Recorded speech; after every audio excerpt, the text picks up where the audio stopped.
স্বামী বিবেকানন্দ, ঘনীভূত প্রেম। স্বামীজির প্রেমিক হৃদয়ের বর্ণনা করতে বসেছি। সময়কাল 1893। পরিব্রাজক স্বামীজি তখন মাদ্রাজে। সেই সময়ের একজন চিন্তাশীল লেখক এবং ডাক্তার নাঞ্জুন্ডা রাওয়ের স্মৃতিকথা। ডক্টর নাঞ্জুন্ডা রাওয়ের লেখা আমরা বেদান্ত কিশোরীর 1914-16 বেশ কিছু সংখ্যায় পাই। একটি ঘটনা যেটি তিনি স্বচক্ষে দেখেছিলেন, সেই ঘটনাটি আজকে এখানে বলবো। সেটা হলো সিঙ্গারাভেলু মুদলিয়ারের নবজন্ম কথা।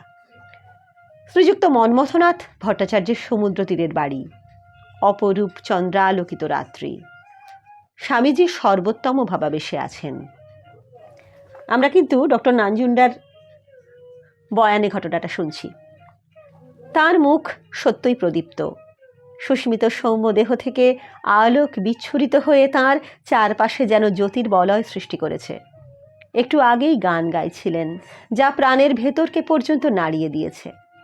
মহামায়ার কাছে পরিপূর্ণ আত্মসমর্পণের সুমহান সঙ্গীত। ভাব বিহ্বল কণ্ঠে গানটি একটু একটু করে অনুবাদ করে শোনাচ্ছিলেন। সেই স্মরণীয় সন্ধ্যায় সেখানে সমবেত সকলে নিঃশ্বাস রোধ করে যেন সেই গান শুনছিল।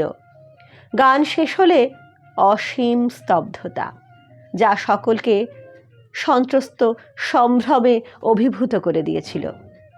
স্বামীজি আবার যখন কথা আরম্ভ করলেন, তখনই নীরবতা ভাঙল। তিনি বললেন, কখনো কখনো কিভাবে তাঁর উপরে শক্তি ভর করে, তখন তিনি একেবারে বদলে যান। সেই সময়ে যারা তাঁর সংস্পর্শে আসে, কিভাবে তিনি তাদের বদলে দেন।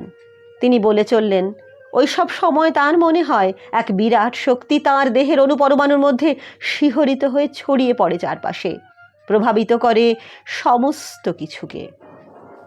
যদি তখন কেউ তাঁকে স্পর্শ করে, তার সমাধির অনুভূতি লাভ হয়। চিররহস্যের দ্বার তার কাছে খুলে যায়, পার্থিব আকর্ষণ ছিন্ন হয়ে যায়। সহস্র বর্ষের সাধনার ফল সে এক মুহূর্তে লাভ করে। স্বামীজি যেই এই কথা শেষ করেছেন, সহসা শ্রোতাদের মধ্যে থেকে একজন উঠে পড়ে, স্বামীজির দিকে এগিয়ে আসে, তাঁর দুই পা আঁকড়ে ধরলেন। ইনি পি সিঙ্গারাভেলু মুদলিয়ার, তখন মাদ্রাজ খ্রিশ্চান কলেজের পদার্থবিদ্যার অধ্যাপক। স্বামীজি একে আদর করে কিডি বলে ডাকতেন, সেই নামেই ইনি বেশি পরিচিত। মহাপ্রাণ মানুষ, ঐকান্তিকতার প্রতিমূর্তি, নিজ বিশ্বাসকে কর্মে পরিণত করতেন নির্ভয় সাহসে। সিঙ্গারাভেলু স্বামীজির পদধারণ করলে স্বামীজি তাকে দুই হাতে স্পর্শ করে আশীর্বাদ করলেন, কিন্তু বললেন, এ তুমি কি করলে? এতখানি ঝুঁকি নিলে কেন? সে যাই হোক, এর পরিণাম থেকে তোমার অব্যাহতি নেই। ঠিক তখনই আমরা সকলে দেখলুম সিঙ্গারাভেলুর মুখে চরম তৃপ্তির আলো। সেই মুহূর্তে তিনি কি অনুভব করেছিলেন কেউ জানে না, কারণ বহু অনুরোধেও এ বিষয়ে কিছু বলেননি।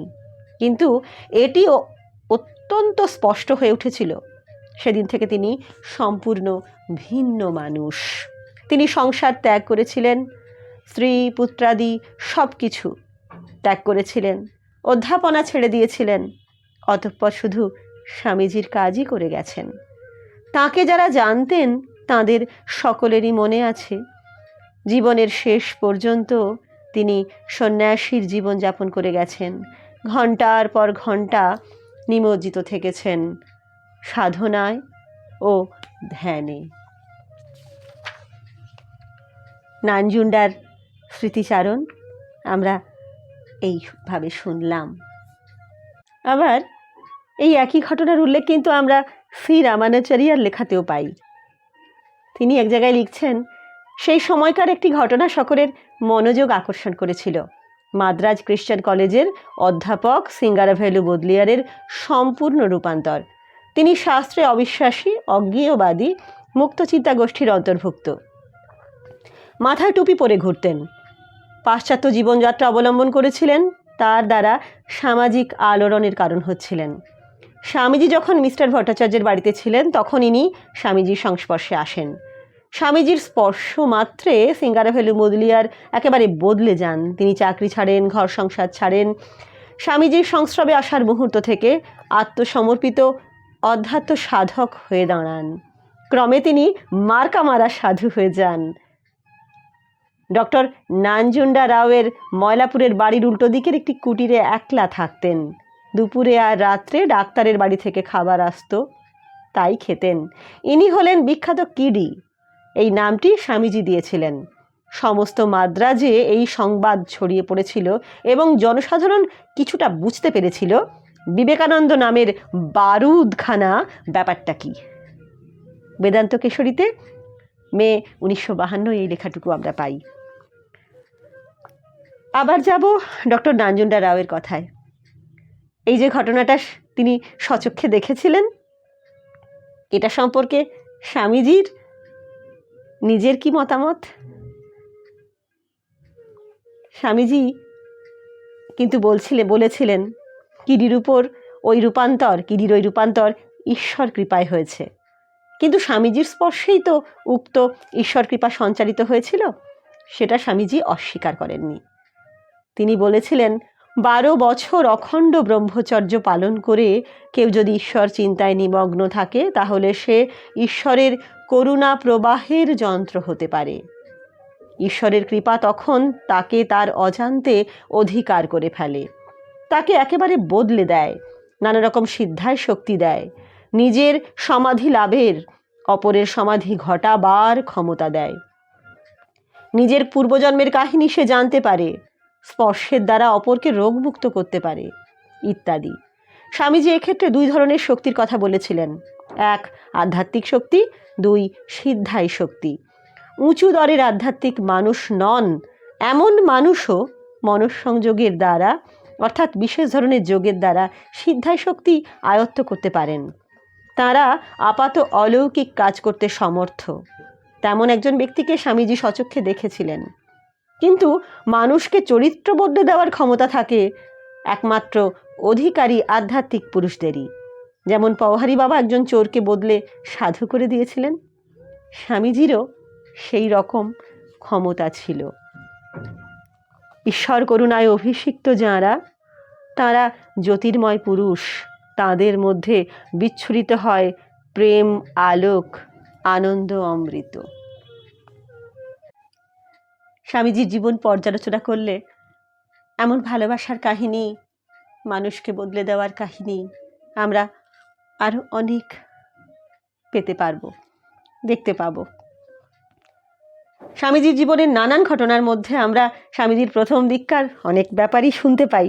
যখন স্বামীজি রাস্তা থেকে যাকে তাকে ধরে এনে বা পরিচিত মহল থেকে যাকে তাকে নিয়ে ঠাকুরের কাছে হাজির করে বলতেন যে একে আপনার উদ্ধার করে দিতে হবে, আর ঠাকুর বলতেন দূর বাবা, ওর ভেতরে সার নেই, শুধু বিষয় গজগজ করছে, হবে না। তারপরেও স্বামীজি জোর করতেন, না না আপনি সব পারেন, আপনাকে একে উদ্ধার করতেই হবে, মুক্তি দিতেই হবে। ঠাকুর বারংবার না বলতেন আর স্বামীজি জোর করতেন।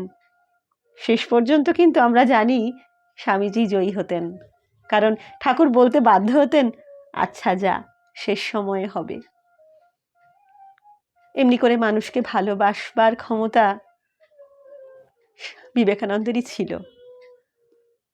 পাপী পুণ্যবান সকলকে অক্লেশে আপন করবার ক্ষমতা বিবেকানন্দের ছিল।